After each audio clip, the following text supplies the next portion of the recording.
What's going on, everybody? Welcome to NFL Draft Live. This is episode 3, Nate. We're on a roll. We're flying through this. Jake Shavink here. Nate Williamson along with me for this fun ride today. This is the big one. This is the meaty episode that we're going to talk about really what feels like the kickoff. I know there are other all-star games with prospects. They're good. They're good. But the Senior Bowl, it's next level. And if you didn't know that, I mean, just look at how much the Shrine Bowl was talking about the stuff this year, and the Senior Bowl still got all the top guys. Just saying. Yeah. So, Nate, how you doing? I'm good, man. Wednesday. I'm good. It's a good day to be alive, and it's a good day to have a good day. And it's a good day to talk about the Senior Bowl. The Shrine Bowl did better this year, but they still just don't compare. I mean, you hit it on the head. Wild. The Senior Bowl is just far and beyond, and maybe that's because it started way back in 1957 or something absolutely ridiculous. But yeah, it's just a leg above. And if you haven't been down to Mobile for it, fan, media, apparently head coach, they take plenty of trips down there, as we've seen. Yes, they do. In person, as we've seen in person. Yes, and there's plenty of guys there. You need to get down there for sure. Never forget, the first time we went down there really for the week, we saw Dan Marino in the main hotel. And that's it was eating a Reese's. Small conversation about how good Reese's are. Yep. I think it's a great week. That is one of the top memories I have of our little travels together, and the seeing Leonard Fournette outside of the combine. That was a good one. Should have talked to him, but should have. Did not. Next time, Lenny. Next time, buddy. Next time, indeed. So for today, we're gonna go through pretty much position by position. We're not gonna try to talk about everybody because I feel like we'll be here for at least 2 hours if we tried to do that. So we're going to try and keep it short and sweet at positions, but go through guys who we think can really have the big week this coming week and practice in the game to really show out and elevate their draft stock. So we're going to go right into it, Nate. It's the quarterback room. Everybody's talking about it because it's deep this year. We don't have, per se, a Josh Allen or a Justin Herbert that people are flocking to see, maybe even a Baker Mayfield that people are flocking to see, this one guy. But there are 6 guys, including Bailey Zappi, who were like, okay, maybe one of these guys, has that big week and elevates himself to QB1. I feel like right now, at least from what media and media are hearing from teams, that Kenny Pickett's the guy right now. And he's the guy to quote unquote beat down in Mobile. So Nate, do you have a quarterback? Maybe you can talk about Pickett, but you have a quarterback who can maybe challenge for that and really say, I'm going to step up and be the winner this week and elevate my draft stock. I think a lot of teams are going to have their eyes on Malik Willis, just for that sheer, absolutely phenomenal, the physical aspects that he has. There needs to be improvement as a passer. It quickly deteriorated, as we saw in his time with Liberty during the year. As it went on, he was kind of that hot name early on in the season. And then just the Houdini abilities that he has, to get out of trouble and find somebody to dump the ball off to is just something that the more creative offenses in the NFL are starting to focus on. These teams that you need a serviceable quarterback, but the real focus is going to be on that number 1 wide receiver and that number 1 running back that create the plays for you. Saints fans, probably keep your eyes on Malik Willis. If they do end up going for a quarterback, it fits. Seeing him run with Alvin Kamara would probably be a really fun experience during whatever is happening. That being said, you never know, but there are a lot of teams out there that'll have their eyes on him. I think Zappi. Is it Zappi? It's Bailey Zappi. It is Zappi. That is a great name, but it is. It is. It's a better name than Pickett for a quarterback. I will say that. Kenny Pickett is how are you not a special teamer, buddy? How are you not a cornerback? Safety. Kenny Pickett picks it. Anything other than a quarterback. Good. Anything like that. Be a safety, at least. But they'll be looking at him, just to see how he plays against a higher level of competition. There's a lot to watch. However, like I said, I really think I'm going to have my eyes on Willis a lot during this camp. Of course, another guy that I think we have to pay attention to is Desmond Ritter out of Cincinnati. If you weren't paying attention before the season, you are now. And then, of course, might as well just round off the group Carson Strong. So, yeah. So I think the biggest thing is people are going to be tunneling so hard on the Bills-Chiefs game, and they're going to say, okay, you see these 2 guys who are just lighting it up no matter what, on the ground, through the air, just sorcerers, titans, whatever you want to call them. and they go, okay, we look at the two guys. They lost. The Titans, yes. They are Titans, Kronos and whatever. That's the only Titan I know. But like you look at Desmond Ritter and Malik Willis, the two guys who are really good athletes who can make things happen with their legs. Desmond Ritter, I would say, has average arm compared to the rest of the NFL. I think Malik Willis may be above average as for an arm strength type of guy. So those two guys, I think a lot of people are going to be focused on to see, can we do this with these two? Are these two guys who can elevate you if we develop them enough? That's going to be the question. And I think that's the question everybody has with this quarterback class is, which one's the guy? Who is it? Yeah. We don't know. We're trying our darn best to figure it out. For me, I would look at Sam Howell still. I think there's a chance that he can go down there and just wow people this week. I think the velocity is pretty good out of his hand. I do. I think the deep ball is great. He's going to have some highlight reel throws to the one-on-one guys, I'm sure, where a guy's going to have maybe a half a step and Howell will drop in the bucket because he's so good at that. Really with Howell, though, I think the coaches are going to want to see him go through multiple progressions, right? He locks onto the first read a lot. And he did it a ton. Even in 2020, he got away with it more because he had better players. In 2021, it was the same story, but it just the talent wasn't there, and you kind of saw the dip early in the season. He kind of regained it a little bit, but I still think there's enough there. And I know that you're probably not looking at the athlete, the runner of Sam Howell that you probably won't see that in the NFL, but I think that there's enough to work with there where he can pick up yardage when necessary. But again, don't be surprised if he wins the week. He may not be the first off the board, even if he does, but I think he can win the week down there.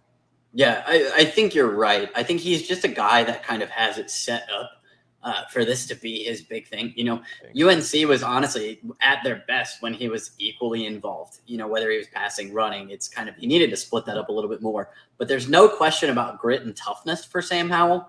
And as we know, that takes you a long way in the Senior Bowl because the coaches really do get a hands-on view, you know, with you and can see what you could do, even if it's elevating yourself from a, you know, if he's not going to be a 6th or 7th round draft pick, but say he were, you know, part of that is making yourself money, just showing him that you're there to work.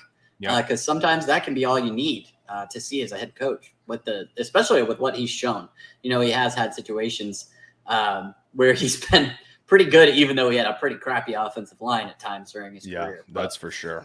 It'll be very interesting to see. I think he's a good prospect for the week, though, for sure. Yeah, I think I do kind of. I know we said we weren't going to talk about all the guys, but I think the quarterbacks you almost have to, and we're gonna get rolling through the positions. But I think Carson Strong, when you look at the arm, you look at the accuracy, and you look at like pre-snap how well he operates, it's hard not to like this guy. I know. The mobility, the playmaking ability out of structure is not going to happen. It's not.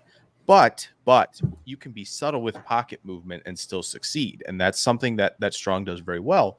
Right. So it wouldn't shock me, again, if Strong's the guy who goes down there and really shows off that leadership and really maybe just, you know, kind of absorbs playbooks. Who's he with again? Which team is he on? Jets? Why do I feel like he is with the Jets? That's what I feel like he is. I'm not 100% sure. I can look really quick. Because I have the rosters up, but I think he is with the Jets. So having guys like that, like LaFleur down there, and you look at, oh hey, like how is this guy? Or no, he's not. He's with the Lions. I believe so, because the American team is he's with the Jets. He's national. Yeah. Okay, I was right. Sorry. But yeah, you look at like Strong and you say, okay, how well can he operate and really understand the offense that, you know, it's going to be more vanilla. But I think when you have Mike LaFleur, I think he's going to see, okay, how does this guy do, you know, with some boots, some rollouts, all that stuff that they're probably going to implement. I know it's a week, but it'll be interesting to see. And with Zappy, I think it's just, hey, can this guy be like this spot starter, you know, this Gardner Minshew type of sorts who, you know, obviously was an FBS record setter, and we'll see how the accuracy shows up down there. Yeah. With Strong, I do want to say, you know, a lot of it's going to come down to consistency. You know, we've seen a guy who can lead a 90-yard drive in less than a minute, a la fixating on not the Browns and the Chiefs, dear Lord, the Chiefs and the Bills the other day. And if they're looking for that kind of prospect, that's probably who you're looking at, especially just seeing him do it in the past, you know, and with that arm strength. But we need to see some consistency, and is another guy that we need to see him at another talent level as well. So be interesting to see how those guys stack up against some incredible prospects that Jim Nagy and the crew have really, really nailed this year. Yeah, the quarterback group is going to be talked about all week. So be prepared for that all throughout practice. And obviously the game, we'll get to see all of them in action.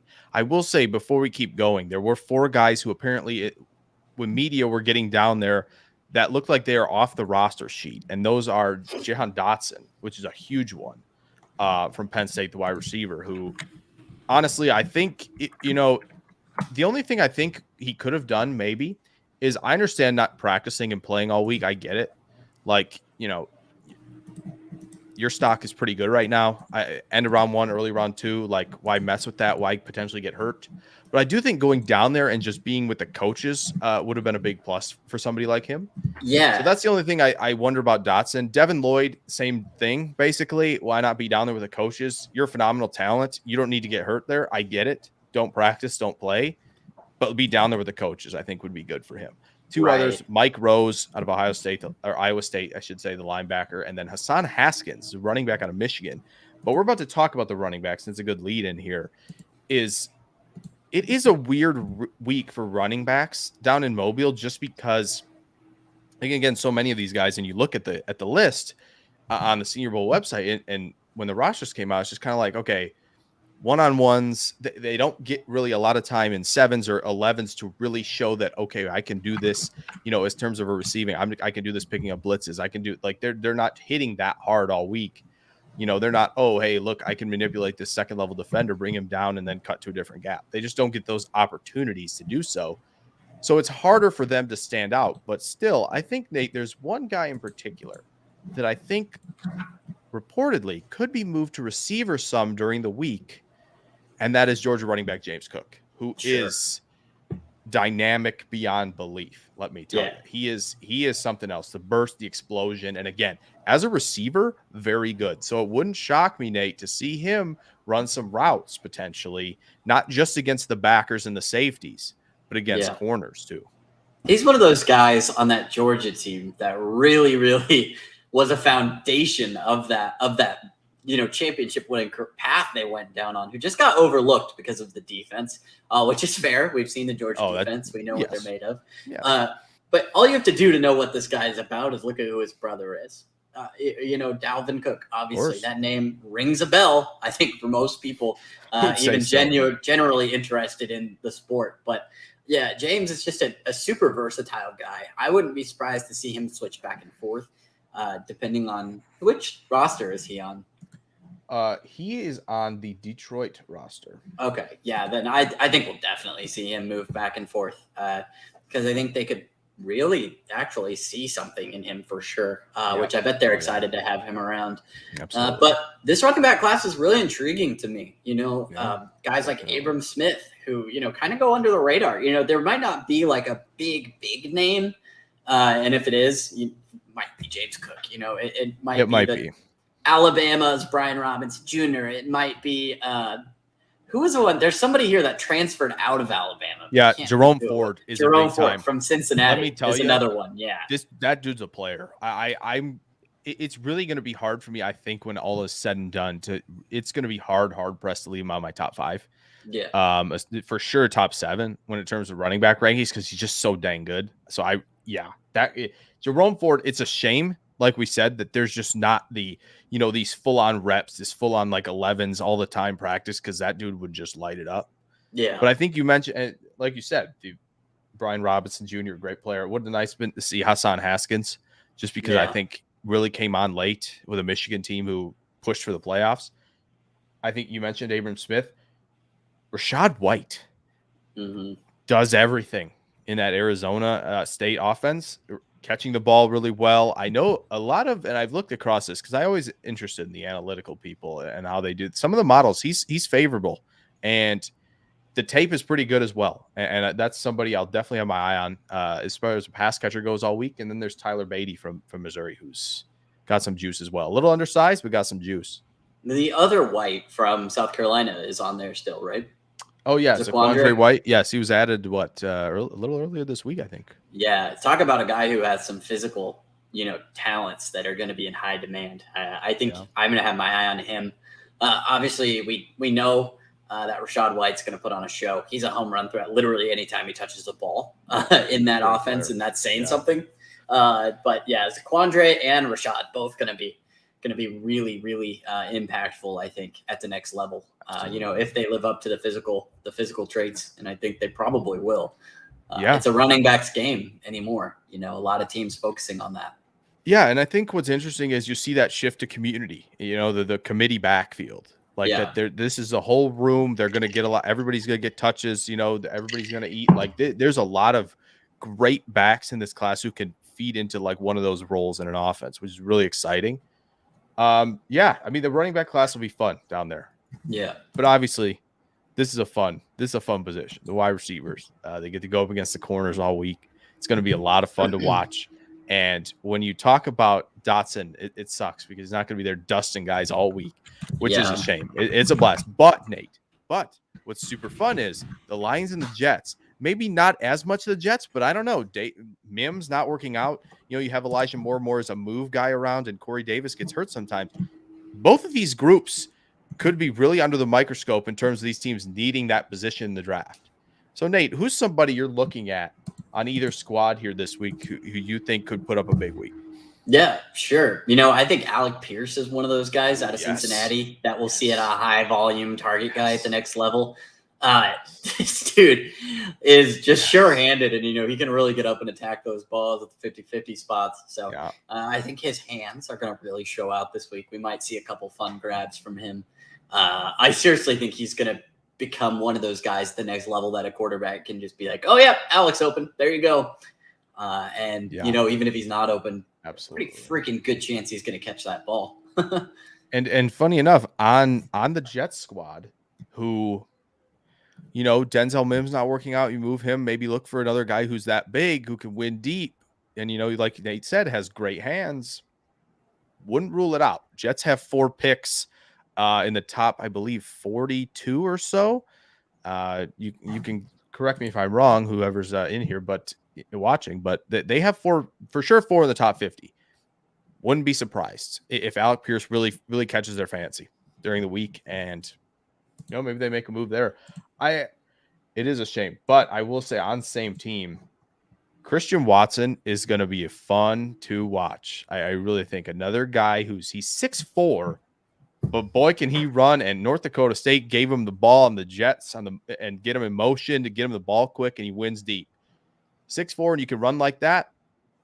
Ooh-wee. If he he might have to work a little bit this week though. And that's something to watch is how is he going to handle somebody? Maybe let's see who's he in the same group with a Kobe Bryant. How's he going to handle him? Who plays with a lot of length, who's big, who's strong. Like, how are you going to handle him in one-on-ones? Can you use your hands? Can you be physical as well through your route to separate late with that speed? And that's something I think a lot of people are going to be watching with Christian Watson, because he's going to have a good group to go up against. And I'm going through the line: Jalen Watson, Tariq Castro Fields, even Joshua Williams, Fayetteville State. We'll get to him, I think, for sure. We get to DBs, but he's going to have some good matchups to show that he can win one-on-one. Yeah, I think he's honestly almost going to be a target in some ways for these DBs. Just as a look, I mean, this guy might be huge, and he is really weirdly fast for how big he is. Yeah, and super versatile too. Even taking touches out of the backfield at some points. These DBs are going to be looking at him as a way to make a statement, and I think he needs to do the same. You got to have almost like a grinder's mentality when you go down to Mobile, because your teammates with some of these guys, but that's only for a day. During practice, these guys are essentially your enemies. Trying to vie for their money and their stock. You gotta remember that. It's all fun and games until it's not, until you're the target. Right. And stepping into the lines, I think it gives. And I think a lot of people are going to embrace the competition. They always do. It's always a fun time to embrace that competition. And you beat that guy, and you go, man, let's get a next run. And you make each other better throughout the week, which is super fun. I know we stuck on Pierce and Watson. I know. Switching to the other side, there's a few guys a little bit undersized who can make some noise. Maybe both SMU guys, Danny Gray and Reggie Robertson Jr. Then there's also Calvin Austin III, who is a gadget, speed. don't say Deebo Samuel. He's not chill, but maybe more like a Dwayne Eskridge of sorts, perhaps, in the way Seattle used him this year. You get this guy on, the scheme touches. Mm-hmm. He's an interesting player. There's no doubt about it. And of course, there's the hometown kid, South Alabama, Jalen Tolbert. Any thoughts on Tolbert, Nate, or any of the guys I mentioned? I was kind of thinking about Danny Gray earlier, just somebody that is really fun to watch. Somebody that, with a good week could really kind of explode up there. He is a pretty good pass catcher. He's got the experience. Obviously, most of these guys do. But, he can shine kind of at all levels of that offense. And at SMU, he was just a fun guy to watch.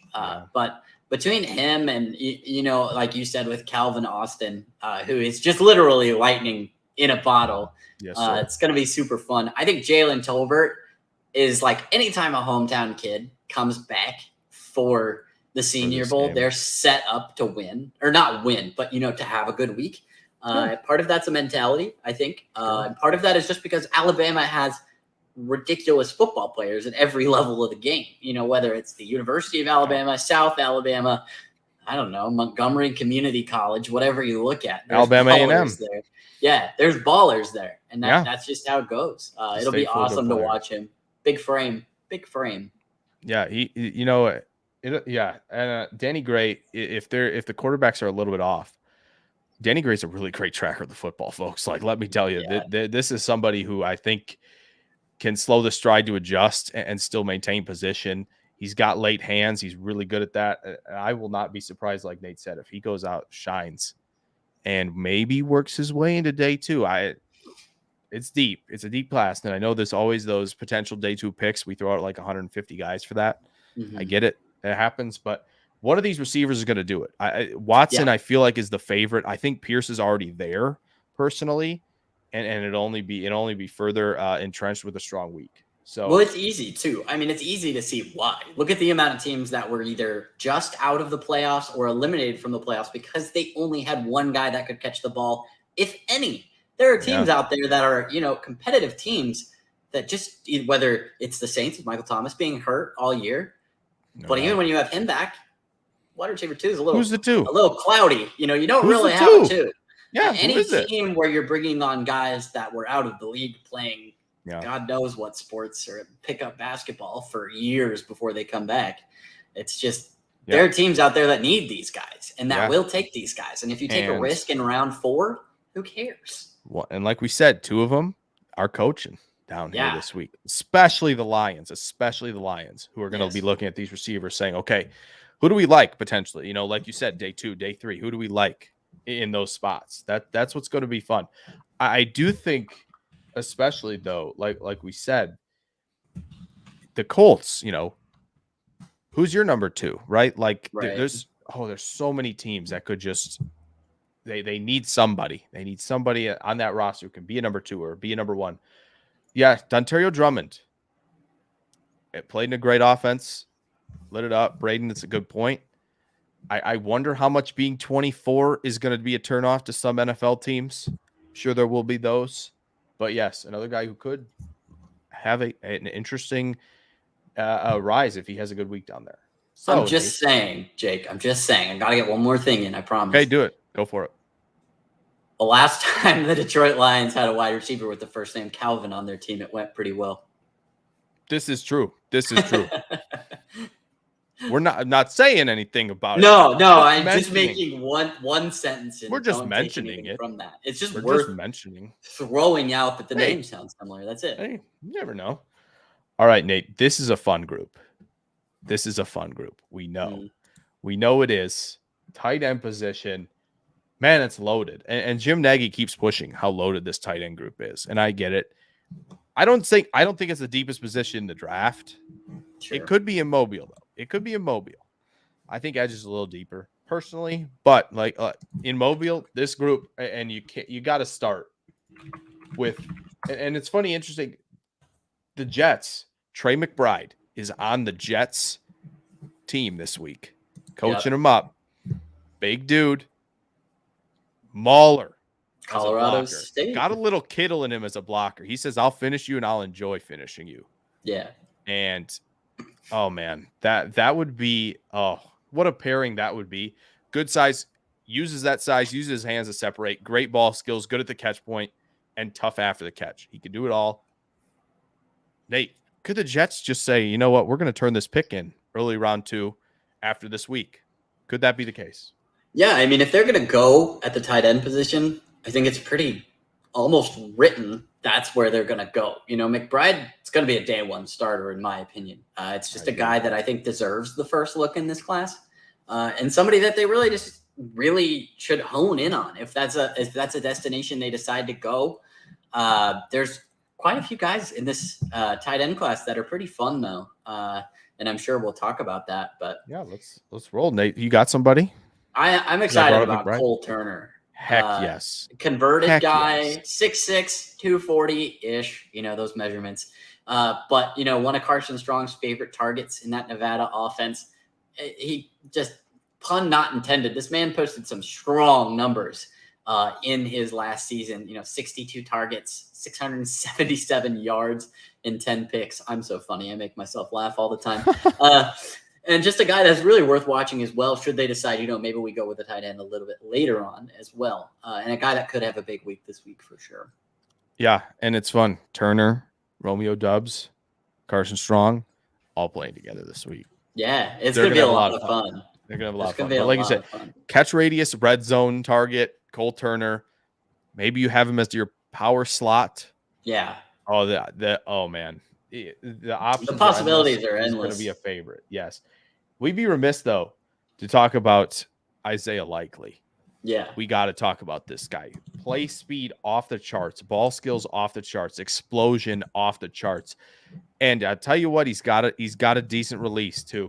And that's something else worthy of note. You know what? He competes a little bit as a blocker. People have started to notice that and have said that from watching the film. So that's another thing, is the tight ends do have some blocking drills, and that's good for them. We'll see if Likely does well in those. I know he's going to dominate as a pass catcher, though. Just a great player, Nate. What do you think of Likely? I like him at both sides. You know, we saw at Coastal Carolina, just a guy that kind of came in as I honestly can't remember, but I'm pretty sure he's the one that was a completely unranked prospect out of high school, but came in and, you know, 2-time first teamer in his conference, you know, was a guy that was on the Bolitnikoff preseason watch list, just because of how impressive he is. You know, he can go in the Y, flex, H-back, fit in whatever scheme they want to throw him in. It's going to be a lot of fun. I think he'll be a really fun, like, offensive weapon just for teams to throw into a creative playbook, or however they kind of want to use him as a mismatch. You know, just a guy that has been there, done that, and has skills too. You know, sometimes it's one or the other, but he's got both. I think he's a pretty solid all-around guy that we'll see probably go late day 2 or day 2 as a whole. I'm not really sure on projections yet. But. Yeah, it's hard to place him. I know it's fun to see where he is in mocks. Yeah. And Denny on Mock Draft Database handles all where those guys are at. I think he's like in the 70s, I want to say. That makes sense. I think it's somewhere in that area. Yeah, he's gonna be fun to watch all week. Nate, do you have somebody else maybe off those 3 that you're looking at saying, okay, this is somebody that we need to pay attention to? Oh, I mean, I would be remiss if I didn't talk about Jake Ferguson as a guy who loves blocking, and as a guy who thinks that this guy can really do it on both sides. He's not the most dynamic, going to beat you off the line, going to out-muscle you. He's only like 6'5", 230, 240-ish. But that dude will box you out, and he's a grinder. He's got a mean streak in the block, too. Yeah. We've seen him just throw some crazy blocks out there. And at Wisconsin, that's kind of what you learn. You know, it's a run-based offense. That's just kind of what you get with a guy who, 4-year player there for the Badgers. You know, just somebody that's really intriguing to watch and see in a league that is kind of moving more towards the passing end of things. But a league that's moving towards passing, but a guy that's kind of staying in the blocking zone. You know, he's kind of a guy like a Josh Hill in that range, just from my limited, obviously, Saints references. But just a guy who's not going to wow you, but he'll be there when called upon. And that's sometimes the big thing. Listen, we've seen how creative Kyle Shanahan has gotten with this Niners run game. And again, Ben Solak, if you don't know who that is, you should check him out. he wrote an amazing thing on McVay and Shanahan today and how the offenses have evolved. And part of it is wide receivers who block, tight ends who block, fullbacks who block. All these guys are getting involved in these two schemes that are multiple and ever innovating, that a guy like Ferguson could still be valued there because he's a strong blocker. So, and a guy like Cole Turner and a guy like Likely, if you show you're a strong blocker while also being a dynamic receiver like those two are, my goodness, our team's going to love to see that and want them earlier than we may even think. And Mason said he wants Isaiah Likely to be a Packer. So do I. I agree with that. It's a great group. Jeremy Ruckert. I'm going to make a prediction. Go ahead. I think Jake Ferguson is a Colts guy. It's interesting you bring that up because I think Doyle is a free agent, I want to say. I'm pretty confident his contract is out. And really, Kylan Granson's a move F type. So he just seems like a fit there. That would be with how they run that offense with the value of Jonathan Taylor and a quarterback situation. That's kind of I like that. I like it a lot. Write it down. We'll see what happens. That's a good one. That's good. I will finish with the tight ends here and just say Jeremy Ruckert. It'll be an interesting week because a lot of times he's asked to block not defensive linemen, so he looks better. Good overall receiver. Just show me something this week. I think maybe I'm lower on him than consensus, but I want to see what he brings to the table this week because I know a lot of people like him and are pounding the table for him right now. So Jeremy Ruckert, let's see what you got this week, bud. Nate, I know this is one of your favorites, so let's get right to it. The offensive line has, I think, 2-3 true headliners and then a lot of guys who can prove themselves. Sure. I'm going to bring up the two headliners, I think, because they might be on the same team, actually. I don't think they are. Yes, they are. They're on the same team. They're both on the national team. Sure. Zion Johnson is awesome. Like, listen, if you watch Boston College play and you watch teams get pressure on them and you watch the offensive line give up ground, if you still frame sometimes, Zion Johnson is still at the line of scrimmage with his guy while everyone else is giving ground. This dude has grip strength, power for days. He is phenomenal. He is just like, I might even say this. He might be better than Kenyon Green at guard. Very possible. It might happen for me. He has been outstanding this year, moving back in from tackle. I love it. So I think he is, again, he might not go day one, but he's surefire day two player, excellent guard. Put him in. He'll dominate for you in both phases. The other guy is Trevor Penning, I think. Sure. We're looking for that fourth tackle. Who is it? Could be the small school guy, Trevor Penning, who's got a little bit of a mean streak himself, and I think he'll have a good week. Nate, any thoughts on those two? And feel free to, Nate, just go on a lovely journey with us to talk about some offensive linemen. No, I think you pretty much covered those two really well. There's a lot of guys in here that deserve mention, so we can cover some of those. A guy that recently I've kind of, for some reason, just keeps popping up to me. I don't know if he's going to be one of my guys yet. Still got a little work to do on that end. Sure. But Jamari Sawyer, obviously, when you're the starting, both him and Justin Schaefer, when you're the starting tackle and the starting guard / center, respectively, for a national champion team, that you're going to draw a few eyes. Sawyer, in my opinion, is probably going to slide inside into the guard spot in the NFL. But on their team, on this Detroit Lions managed team, I almost said on this Detroit Lions team, you have Darion Kennard, who was PFF's top run blocking tackle in 2021, who's just an animal. And then you've got career guys. Ed Akram out of LSU is a guy that has played with guys from Joe Burrow to where they are now. And so on, he's getting out of there, but he was part during that big run of a couple of years where they were very good football team, especially at the offensive line. It's going to be a lot of fun, small town guy, from down here by me, Spencer Burford, from Texas, San Antonio. That was a team that caught a lot of attention this year. They sure did. There's just a lot of fun guys, guys that may make a big impact, especially this week, but potentially at the next level. Even Dylan Parham from Memphis, somebody to watch. Nate took my guy, but Braden does bring up Danielle Foley, who is big, elite size player who I think actually, when you look back, played very well against Ohio State. That's the only Minnesota film I have right now, unfortunately. But yeah, I think a lot of people are excited to see how he fares with that size, because obviously you've seen, we've talked about this, Darian Kennard, you talk about Trent Brown in the league, Mekhi Becton, Evan Neal, like all these big guys at tackle now. Fa'alele could be the next one in line, could have a big week. I do want to bring up Dylan Parham because you brought him up briefly, Nate. If he played some tackle, he's not very big. I don't think he'll ever play tackle in the NFL. No. But if they can move him into center and he has a good week there in a weaker center class, this is a guy who can rise a ton because of how weak that class is. If he can show that, yes, I can play guard, I can play center, both at a high level, and I can handle these big dudes this week, that will go a long way for his stock, especially. So that's definitely a guy to keep your eye on next week, for a guy who could, again, really elevate himself. If he can play inside, we'll see.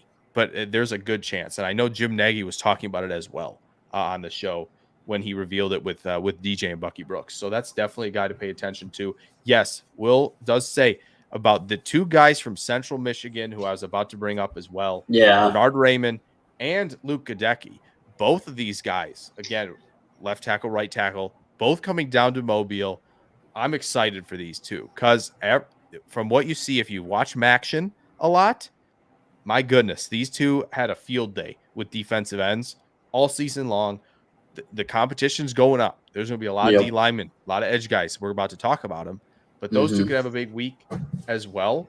Bernard Raymond is the guy who really could see that stock go up. And I'm going to leave us with really one more, and then Nate can finish us out. But the one guy I want to see more of is Max Mitchell from Louisiana, because I think the athleticism is there. I think the footwork is there. Just show me you have enough power, have enough anchor to handle some of these guys. On the edge, you're going to get guys, and we're about to talk about, but a couple of them are going to give you headaches all week long. I want to see if you can hold up, because there's some real talent on the edge. If Max Mitchell can have a big week with that athleticism, those athletic profile guys go a lot higher than you expect. So just watch for him. He could win the week. Nate, anybody who maybe could win the week. Yeah, no. I mean, if it was somebody we mentioned, you could say it too. I was to say we pretty much talked about everybody, but I think really these guys out of Georgia, I'm kind of riding the coattails here. I really do think they're probably going to stand out. Among the tackles, I really do look for Jamari Sawyer to have a really good week. But in terms of total growth, I think you hit the nail on the head with Dylan Parham. A guy out of a smaller school in Memphis, a guy with a lot of traits that people are going to love to see. Look for these small guys, not small guys. None of them are small compared to me. But look for these small school guys to really kind of show out. I obviously think Raymond is a really good contender for that too. I think he's going to be a dog this week at the Senior Bowl in practice. I think he's going to really guys are going to bring it. I think they going to bring it. On the I think line. They're going to bring it, man. Defensive Penning in the line, two Central Michigan. They're going to bring it. They're going to bring it. Is that the Chippewas? Central Michigan, the Chippewas? Yes, I believe so. Yes. I love that. Because Western Michigan's the Broncos for sure. Yes. Wide receivers come out What of is there. Eastern Michigan? I don't know what they are. So Central Michigan is Chippewas. I know it is for sure. The pine trees. Eastern, they are green. I don't know what they are. That's the only thing I know. The defensive line now. The other side of what is just going to be a great trench week, Nate.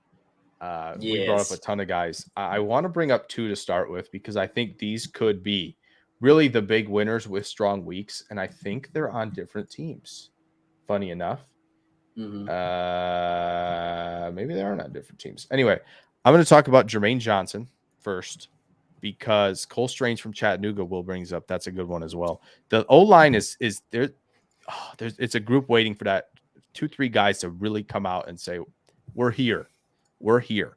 Like I said, Jermaine Johnson transfers away from Georgia because he couldn't get a lot of playing time. Of course, because that line is absurd. It's ridiculous, yeah. But then goes and gets 12 sacks, 17 and a half tackles for loss at Florida State this past season. Great season. Excellent. And then you have, and by the way, Jermaine Johnson, elite run defender. So let's see more of the toolbox as a pass rusher this week. That's what I want to see from him. And then there's Cameron Thomas, who had 20 and a half tackles for loss at San Diego State this past year. And he has often talked about how he is talked about as the West Coast Aiden Hutchinson. Sure. And I love it. The size is, he's got really big. He's like 275, 280.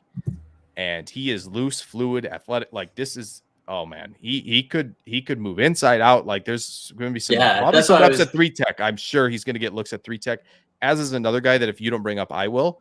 But like there's a chance he gets some 3-tech looks as well on the edge. Sure. Thomas actually started out as a defensive tackle and converted. So the odds of him being kind of one of those shift guys that plays fluidly throughout the line is high.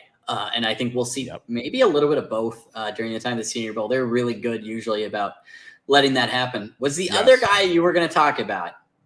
I'm going to try this. I don't know that this is going to read your mind, but there's one more guy that I'm thinking about. Okay. It's Kingsley and Agbury. It is not to move inside. Sad. Not to move inside, but that's the other guy I'm thinking of that has a huge week ahead.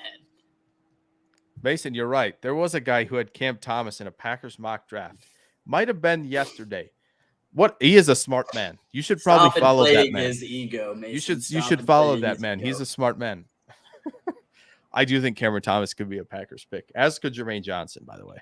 But talk about Kingsley and Agbury. I think he's another guy that just has a great speed to power kind of focus. He can chase down the ball carrier because he's just a nonstop guy. He's not really like the twitchiest athlete, but he's got that size and especially the length that a lot of NFL teams are going to like.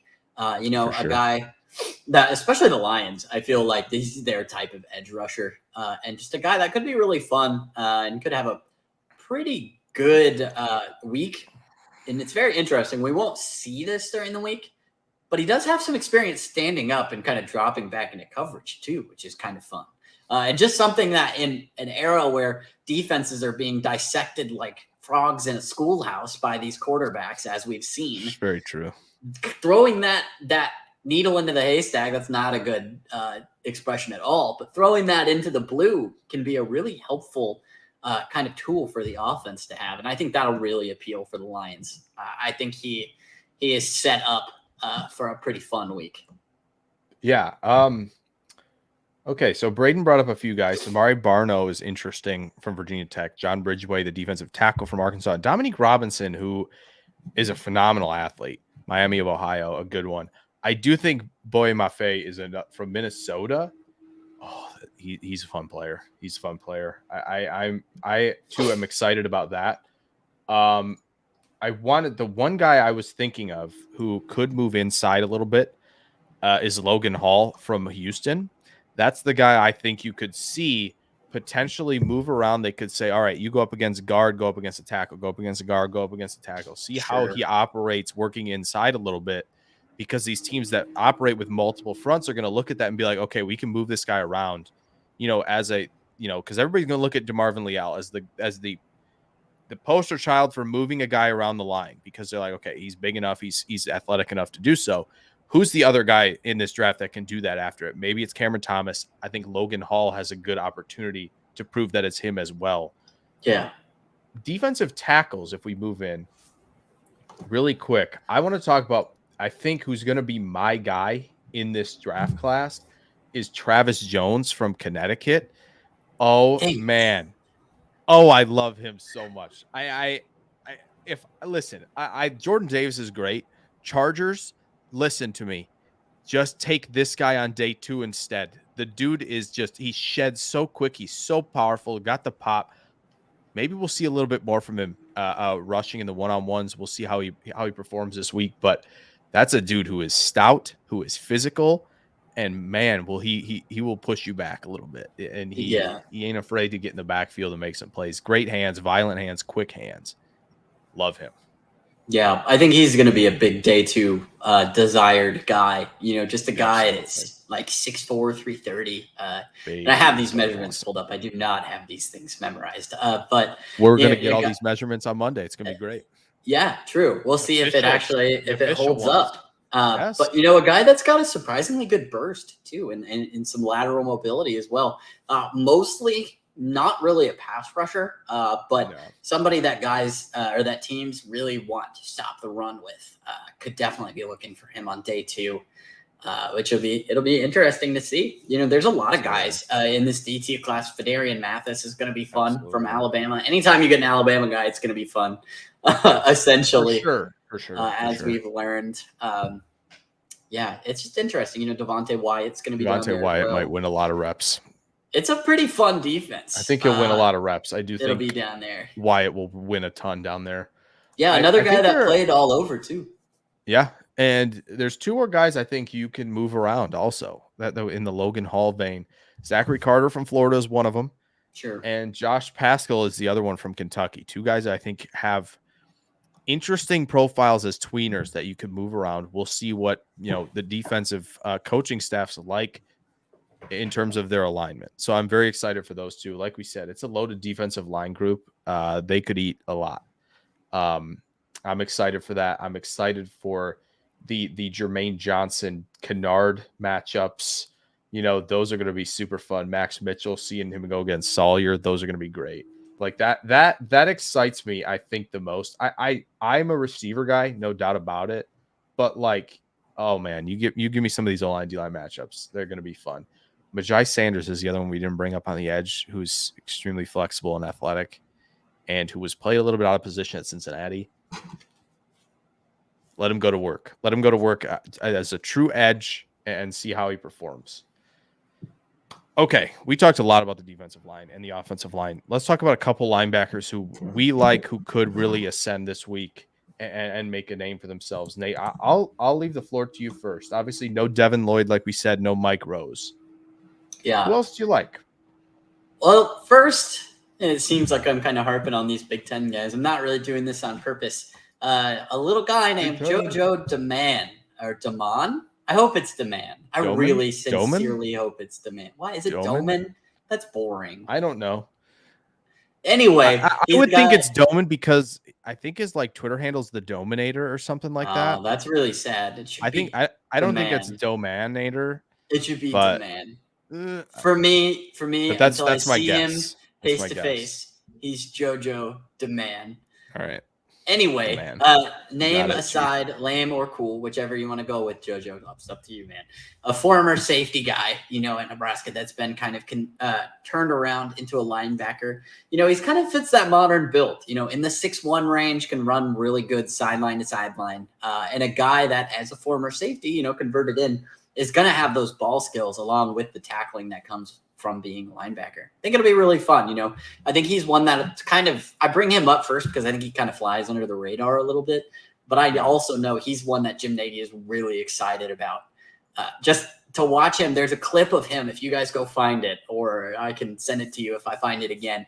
So he chases down Spencer Rattler at one point, and it's just insane to watch this man cover the grass is just insane. But a guy who could fill multiple roles. I think he'll at worst be a really good special teamer that we see hang around for a long time, maybe team to team. But watch for him to make a pretty decent leap this week, I think. Yeah. The comments are loaded with folks. Mason's talking about Chad Muma, who Draft Twitter has really gotten a hold of. Love that guy from Wyoming. Braden says Terrell Bernard from Baylor, a little undersized, but a great mover as well. And Lee, what's up, man? Loves Channing Tindall from Georgia. I do think Tindall is the better of the 2 Georgia linebackers we'll see down there this week. I'm going to move away from Muma, even though I want to talk about him because Mason mentioned him. I want to talk about Darion Beavers. Oh, man. This dude is fun. This dude is tough. This dude just oozes, I'm a leader type player. And he rushed the passer a little bit, too, dropping down into a Sam Jack type of look for Cincinnati this year. And that's exciting to me. Sure. Big fella. Still, maybe not again in that modern role that we like to see the 6'1", 230, 220 guys, but still a darn good football player on a darn good defense. And he excites me a ton this week just because, again, I know everybody wants the uber athletic run and chase. Give me a Christian Harris. Give me even a Quay Walker who can run and chase and all that. Nah, give me a dude who shoots gaps, who has the instincts, who understands where things are going, where to run fit, all that stuff. Like, this dude can do it all. He's exciting to me. He might not end up here, but you know who he really, really reminds me of someone who would love him? Bill Belichick. Oh, absolutely. He's a Bill guy for sure. He is. And, you know, I was looking him up a little bit earlier, just doing some research for the show. For some reason, I had a feeling that you would love him. But he was a guy that, you know, was a basketball track guy, started out in high school, you know, as a wide receiver and a safety. Not super highly recruited. Most of these Cincinnati guys weren't, if we're being honest, and just blew up, you know, and somebody that I think is going to be really interesting is like a 3-4 outside linebacker. Something that'll be really fun. I think it'd be fun to watch for him. He's a guy, who was talking about him the other day? I think it was Marino, likes him. I can't remember exactly, but. Got you. Yeah, he's good. I know a lot of people like him for sure. Oh, Nate, how do you pronounce his first name? Why are you asking me? He's an LSU guy. I know. I'm pretty sure it's Damon. It is Damon Clark? Okay. Yeah, it's definitely not Damone. Okay, I didn't think so. But yeah, Damon Clark, I have always heard it said Damon. I will say that. Okay. I don't know for sure. I will say he is somebody that Dane Brugler really likes and has mocked a lot higher than most people have. So it would not shock me if we're just blown out of the water with how good he plays down there. I will say, I do want to bring this up, even though we're about to go to DBs, because it's interesting to me. So Miami of Ohio has a safety, Sterling Weatherford, who's 6'3", 215, 220, just a big dude, but he has range and he has instincts. They have him listed at linebacker on the site. Sure. I don't know why, because he's got dang good ball skills and his range is pretty solid. I'm just not sure why we put him at linebacker. Don't get too cute. That's the motto. I don't like the don't get too cute thing with some of these guys. I think sometimes you just see them do that for the sake of putting it on there. No, I don't think we'll see exclusively one way or another from him. Yeah. But it'll be interesting. You know, it'll be interesting to see what he does, you know, with that setup. I am curious. I really am. Yeah. Well, because it's the same thing with Doman. Because they had him when they did the roster reveal. I think Nagy had him as a safety. Sure. In parentheses, linebacker in the roster reveal. So that there are guys who are going to move around, which is very fun. And it's like Doman started as a safety. So I don't know why you would have a guy move and then move him back. Unless you want to say that his coaches were super wrong, I guess. Lee likes Damon Clark. Yeah. Lee likes him. He's a guy that's been around the program a while. So there you go. Yeah. I think Sterling Weatherford will be fun though. Yes, you know, he whether will. he lines up at linebacker or safety, we'll see. Because he'll be like that, just this dude's big and long. Yeah. He should be playing basketball. That's what it'll look like when you see him, I'm sure. If you're going down there in Mobile, you'll be like, oh my gosh, this guy looks like he's ready to play some pickup basketball.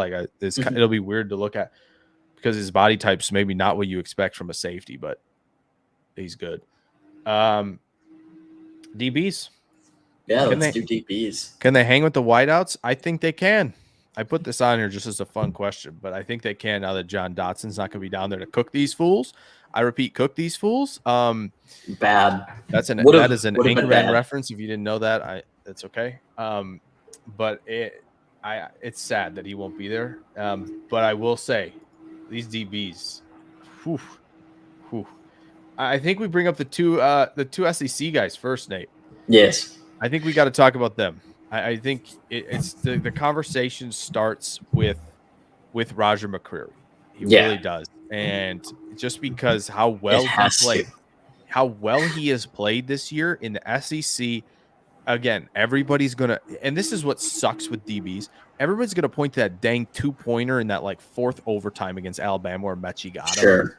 Yeah. Yo, he had a great game. It's still John Mechie. I mean, it is still John Mechie, who's a technician, and people are you got to realize he's a technician. That's how he rolls. But he was great all game up until that point. He had phenomenal reps against Dotson. I've gone through that tape, Penn State Auburn, because I'm doing something on Dotson for the channel in a little bit. I went through that game. He got Dotson pretty good. He really did. He got him off his line, off his spot good at the line of scrimmage, but he can run with guys. And I think everybody's looking for that. Can he really actually run with some of these guys? Because Mccreary is going to go up against he's got Drummond and Tolbert, Gray. So he's got some of those guys. It'll be interesting if he can hang with the SMU guys who can run deep. Tolbert versus him could be fun. But that's the guy I think it starts with, Nate, and I'll let you have the floor with McCreary. I'm going to bring up Kendrick as well, just because, again, another guy who's consistently getting better technique-wise, but has elite ball skills and showed it.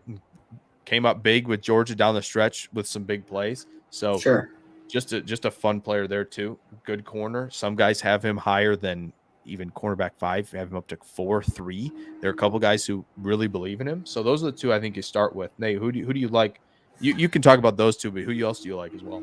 I think those two pretty much speak for themselves. I think Roger McCreary is the cornerback 1 coming down, and I think Kendrick is probably cornerback 2. I think those are the guys that are going to be down there to show what they can do. I do wish Dotson was going to be there. I think that would have been really fun to watch that part 2. But got Jalen Petrie. I think Petrie. It's Petrie. I think so. Either way, Baylor Bears, someone that Braden likes him too. Renaissance at Baylor that we've seen under Dave Aranda. It's been very interesting. He spent time in a lot of places, played a couple linebacker snaps, safety, corner. I think he's probably going to be at the safety position, but he's kind of just a versatile piece that I think will be really fun. Thinking of guys that can, really shine when they're coming downhill and just making plays, however you throw them out there to do it. I think we would be amiss you gonna bring him up? Mention our friend Damari Mathis from Pitt. Okay. That's who I was going to talk about. Oh, next. I thought you were going to go. I thought you were going to go our route. Our route. I was going to let you do that. I got to bring up my Baylor guy and my LSU guys earlier. So I'm good. Talking a little bit about Mathis, just really quick. Go for it. Just a guy, he needs to grow a little bit in terms of fluidity and just the ability to move. But if you put him in a phone booth, holy crap, is he going to have an impact on 50-50 balls with that physicality that he has and that suddenness. I think probably a slot guy, but just physical enough to where he's going to hang around for a while as a deep roster corner, and especially in special teams. He's going to be an ace for sure. Yeah, it seems like a lot of these Pitt guys stick. Yeah, they do. You talk about Dane Jackson, who I remember talking about him a ton throughout the process because he was another Senior Bowl guy. He's stuck on that Bills roster, and he's played some big snaps for them with Trey White out. So yeah, I think it's a great bring up these Pitt guys who consistently stick in the league, and that's a good point. I think two more, like you said, I think with Petrie, it's like where's he going to play? Because he operated a ton in the box, he can run and chase in the box. That's great. Sure. Can you cover in the slot for me? Can you do something like, because playing in the box and running after guys is fine, but not every defense is going to ask you to just be like that guy. So yeah, can you do everything? That'll be interesting. Kobe Bryant's going to be a guy everybody's going to watch for sure, because he's got the size, the length to hang, and he won the Thorpe Award. Not his teammate Ahmad Gardner. Right. Kobe Bryant won it. So let's see why. I have a feeling he's going to show us why, and he's going to have a good week. Braden brought up Tariq Woolen, who I think is a really good corner from UTSA. These UTSA guys, again, this program, it looks good, and they're going to start pumping out NFL talent. Woolen, we brought up Burford earlier. Those are two guys I think you definitely have to watch for. Let's talk about him, Nate. Let's talk about our guy. Let's talk about our guy. Unless you got some. Tariq Woolen, just an explosive athlete. The same you could say JT Woods out of Baylor. Those two guys. Woods is that's a Belichick really guy. Fun. That's a Belichick guy. Feels like a Belichick guy to me because he played safety. They said they're going to play him at corner. Jim Nagy goes, can he play press man because he's got the speed? Yeah. Oh, man. Just like, Bill's going to just eat with all these guys at the Senior Bowl coming to town. I know it. Know it. That's a guy that can really just do it all and is a super fun athlete. And somebody that if you watch Baylor's tape from this year, it's very, very fun to watch. Speaking of UTSA churning out talent, their offensive coordinator now at where this prospect graduated from. Yes. Of course, we're talking about Kirby Joseph at Illinois, who the ball production is off the chain. one of PFF's highest rated safeties for the year 2021. Yeah, baby. A lot of people putting him under the microscope right now. And it's hard to say in terms of fairness because they look at the ball production and they compare that top rate ball production with kind of like the middling abilities, and it looks more like this. It looks more like he's really bad on other ends of things because the ball production is so good. I just feel like he gets kind of an unfair rap. Sometimes. Listen, and the thing is with the ball production and range, if you can play single high like that, teams will say, I don't care what else you can do. You can do I don't care about putting you one-on-one. That's fine. Yeah, like I don't need you to be in the slot covering guys. I just need you back there. I need you my last line. That's great. I think if you dive in more and really Dane Brugler really pumped him up like November, December. And he was like, listen, we're going to talk about this guy a lot more. And of course he ends up getting a Senior Bowl invite. Awesome. Wish we were down there. It'd be great to cover an Illinois guy down there. I'm upset. There will be more. There will be more. I think so. I think so. Yeah. And so I want to wrap this up really quick with one guy who I think a lot of people are saying can win the week. And I agree is Fayetteville State's Joshua Williams. Sure. Who is really sticky in coverage. And I'll tell you, the hips are fluid and they don't lie. They're good in coverage. And he is somebody, and he's going to go up against, I believe he's going to hang with Khalil Shakir, Pierce, Dubs, Watson. Yeah. Oh boy. He's got a tough task ahead of him with these guys. Don't be surprised if he hangs with them.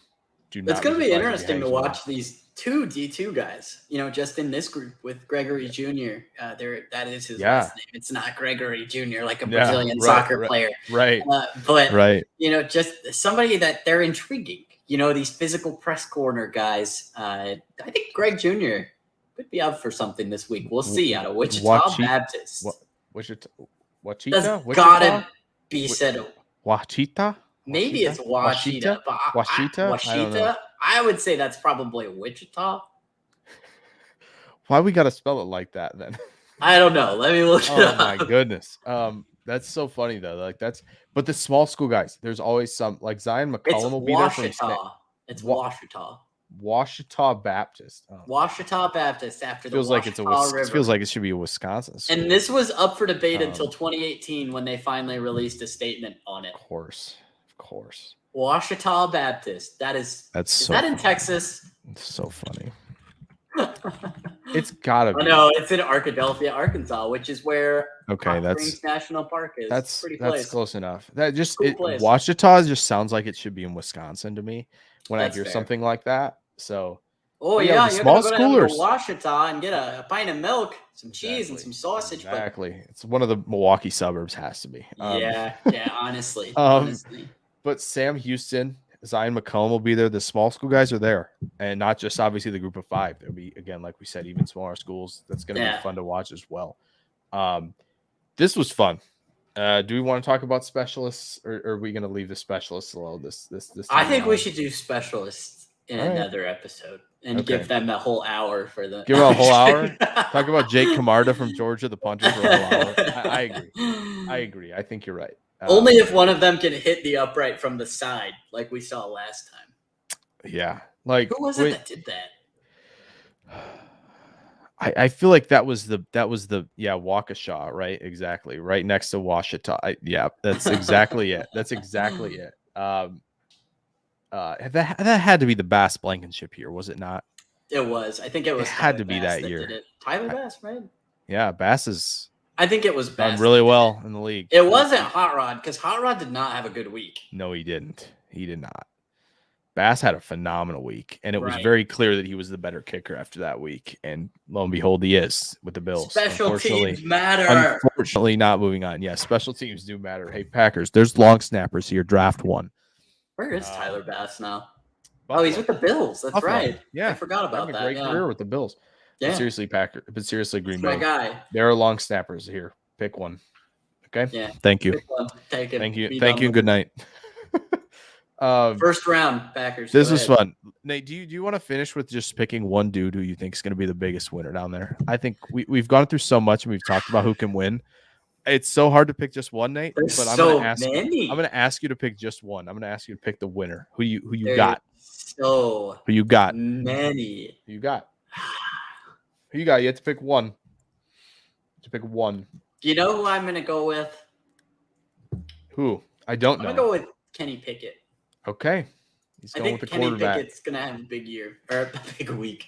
I think Kenny Pickett's going to have a big week. We're down in Mobile for a year, folks. It's going to be a long year down there of preparation. Yeah, no joke. He's going to be a guy that I just think showed some inconsistencies and around different players. We're going to see how his decision-making is.